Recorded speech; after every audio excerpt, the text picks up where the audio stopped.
guys, sorry it's been so long. Well, today I have a rather exciting video because I'll be trying some new products on camera for you guys for the first time.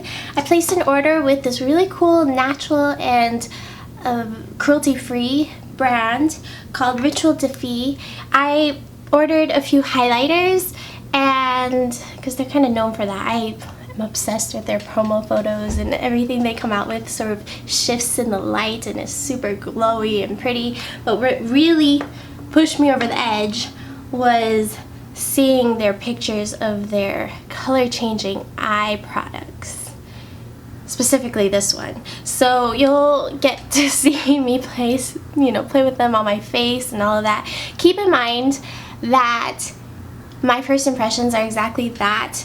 I need to play with these a lot more, but before I give you a true recommendation or not, I need to test these out because they are rather unique. They're very emollient. They're cream products, which, with my dry skin, I am obsessed with, but still, sometimes they can be a little bit trickier than a sort of straightforward powder product that sits on the skin. You guys know what I mean, right? Let's get this started. I hope that you enjoy, and let's go.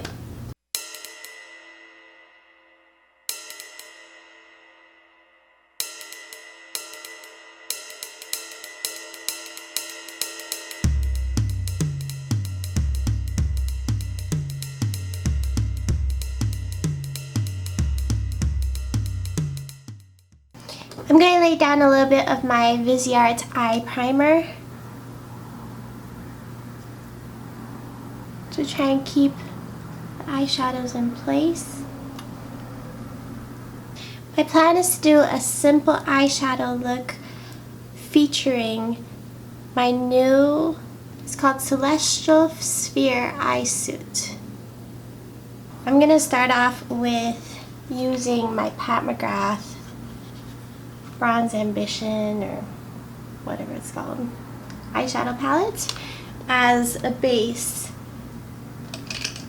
just to give the edges something to fade into. I'm going to go in with, well, the red, I think. Why not? This is my Wayne Goss number 17 brush. And I'm just going to create a really simple but dramatic eye shape. So sweeping across the crease, scooping in towards the inner corner, and out towards the temple. Creating a nice point.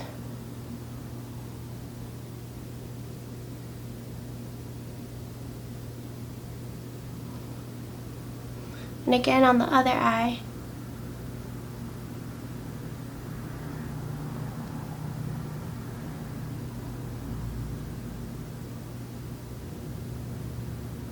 I also have some of their highlighters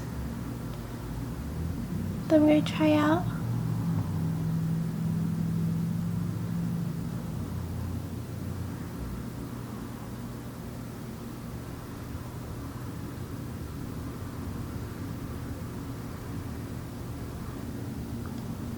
And I'm going to bring it on the lower lash line as well.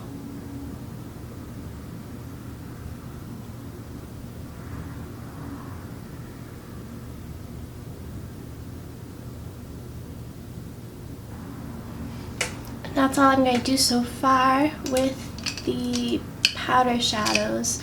I'm going to dip into the star of the show with with this brush that's actually meant for concealer. The shadow is like a cream, almost like an oily feel. I'm going to pat this on.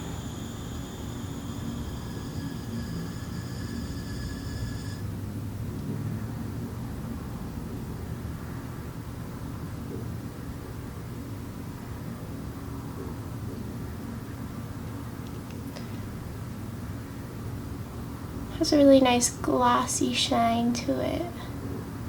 I hope it doesn't crease.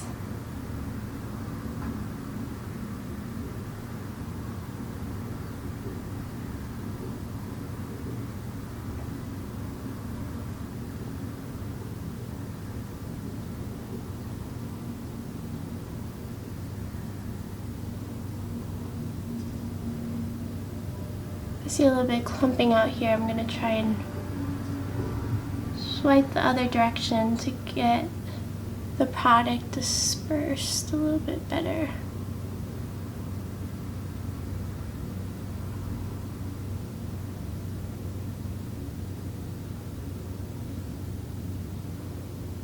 Looks like going in with a second layer is a bit dangerous and causes some clumping, but otherwise it's going on easier than I expected after swatching it.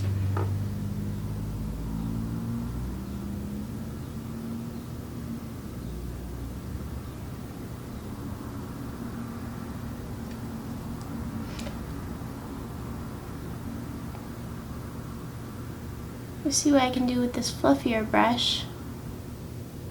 Can't imagine it works very well with a brush that's meant for powder.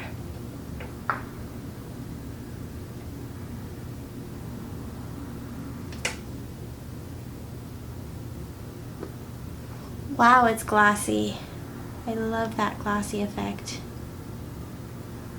I place kind of a clump in the center, and then once the product isn't so laid onto the bristles, I'm going over the edges. I think that'll help prevent clumping, not laying it on so thick along the edges.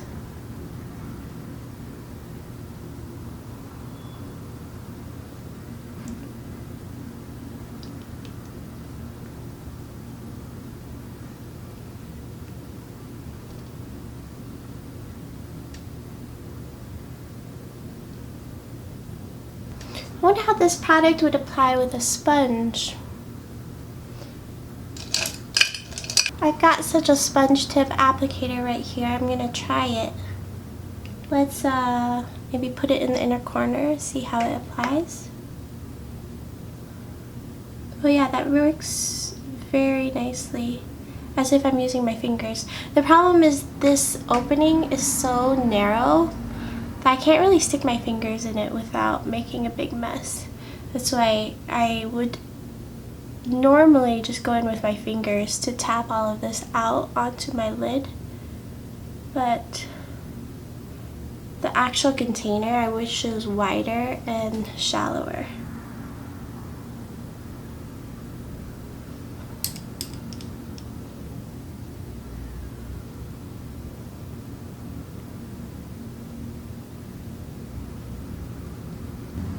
Oh, we've got creasing in both eyes. Yeah, this is quite a wet formula.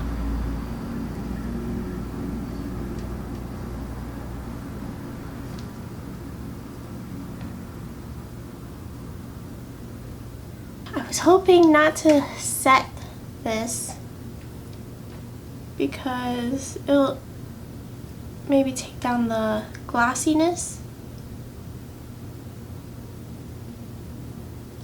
But I think I might have to right around the crease. Otherwise, I mean, look at how pretty the shadow is. It's very shiny, has that beautiful duochrome. Great pigmentation. Just sweeping over the edges to create a nice smooth effect with my Wayne Goss 17.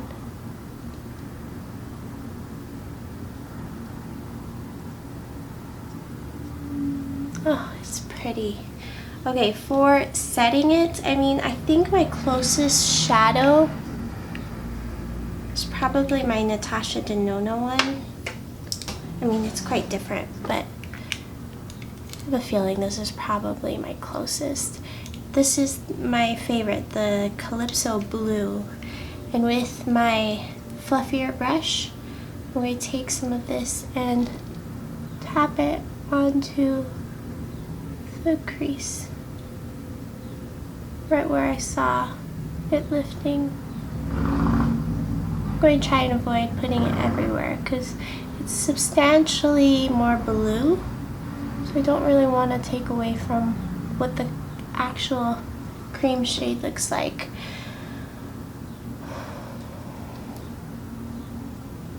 I'm actually kind of impressed how well this is layering over because it's such a glossy texture. I was afraid it would not sit on top of it, but it looks like you can layer it in different ways.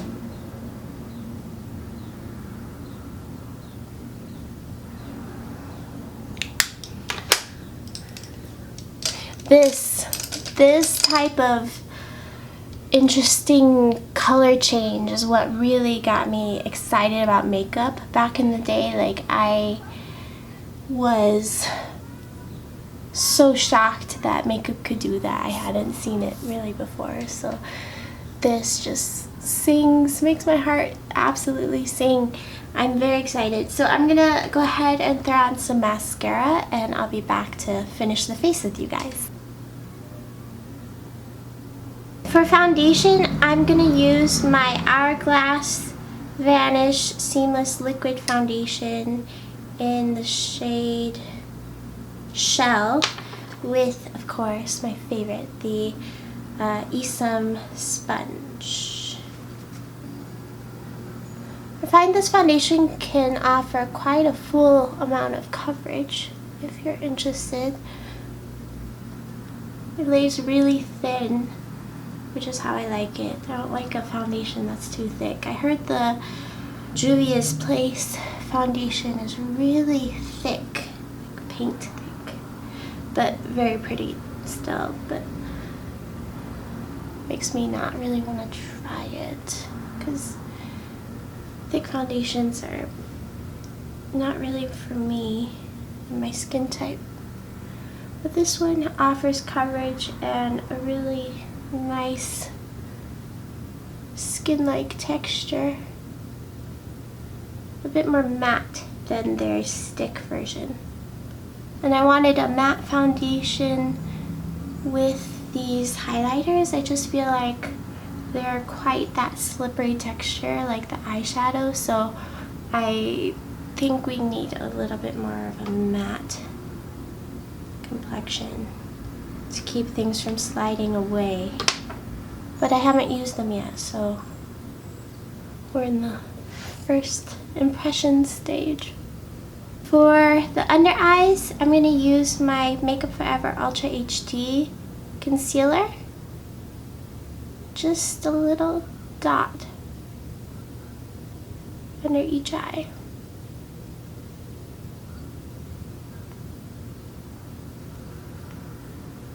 And on whatever spots I might see.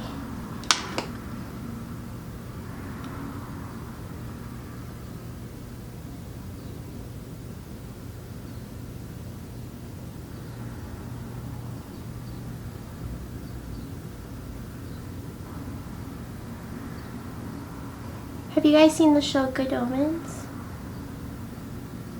I just started the audiobook too. But it's my new favorite show. It's so good. Really funny. Reminds me of Hitchhiker's Guide to the Galaxy. With the dry humor and the narration. Sort of random. It's my favorite. Okay, now that I'm satisfied with that, I kind of want to sweep over the edges of the eye look just to smooth over any weird harsh concealer lines. I don't have any product on this, I'm just trying to blend.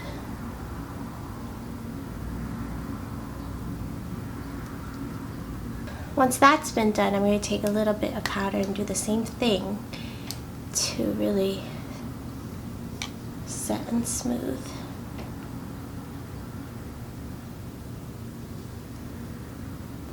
Maybe a bit by the nose too, but I'm not going to set the cheeks because that's where I'm going with the highlighter.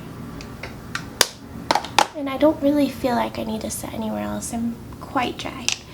So before going into the fun highlighters, I'm going to touch up the eyes. We've got creasing again. I'm going to try putting a bit more of this eyeshadow as a solution. I really don't want to have to go in with a translucent powder. That would be sad.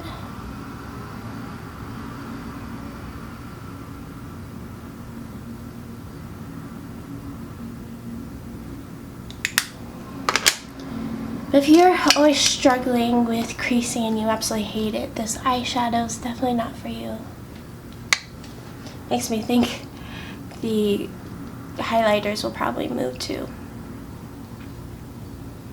But as I said, I think I want to do brows. I have been liking and been trying to finish using my Salon Perfect On Point brow marker. I know this has mixed reviews, but I actually really like it. I think it's fairly natural if you use a light hand. And at this point, I've had it for a while, so it's a little bit dried out. So I'm not getting those perfect 3 little hair marks that I used to get. But it's fine, I'm just filling them in. And it's just sheer enough that I feel like it's not Sharpie-like, but you know, like a soft fill-in. And I'm able to build it up where I have sparse spots, which is mostly the tail ends of my brows and right in here. And then I like to go over it with my Kaja brow gel to make the most of the actual brow hairs I have. It makes it a little bit darker than the markering I did underneath. Okay, now for the highlighters. So I do have 4 highlighters from the brand. I have Ghost Light, Lunaris, Solaris, and the Alchemist. The Alchemist is a really pretty overlay. It's an intensifier for any highlighter you put underneath. It makes it sparkly. And the other 3 are cream highlighters. I am most attracted to Lunaris. It's a blue toned highlighter, so I think I'm going to use that first because I'm most excited about that one. And I'm going to try and apply it with my sponge. So I'm going to just swirl the butt of my sponge into this cream and bounce it onto my cheekbones and see how that applies.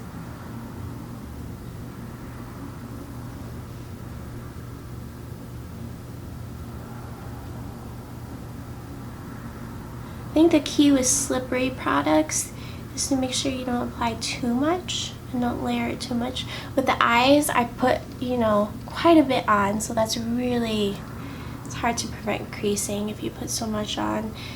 I'm wondering if I had done just a very light layer, might have been better. But we do have a lot of creasing there, guys, like a lot. As much as an eyeglass.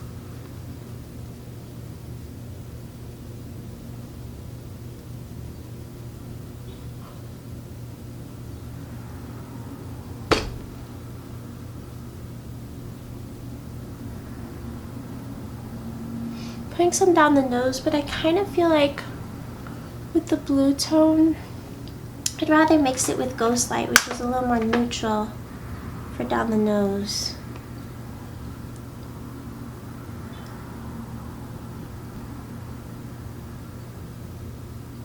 Blends in with my skin tone more. And for the Alchemist, I'm going to take the butt of my sponge again. It's a bit thicker in consistency, as you can see.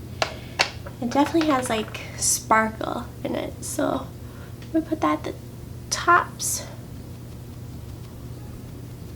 And maybe use my finger because the sponge doesn't seem to be moving it too much.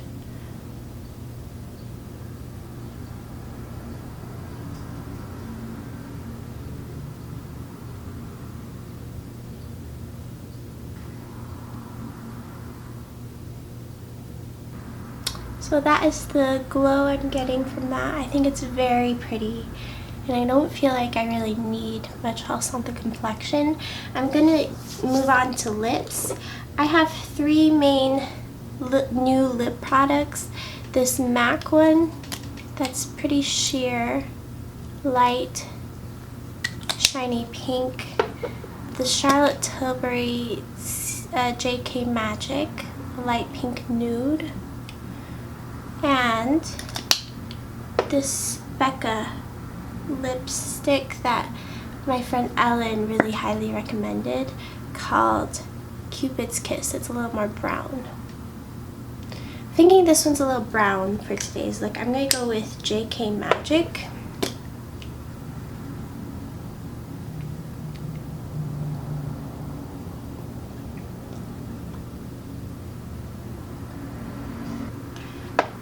I'm gonna put a little bit of this MAC Let's Mess Around in the center. It's a little pinker.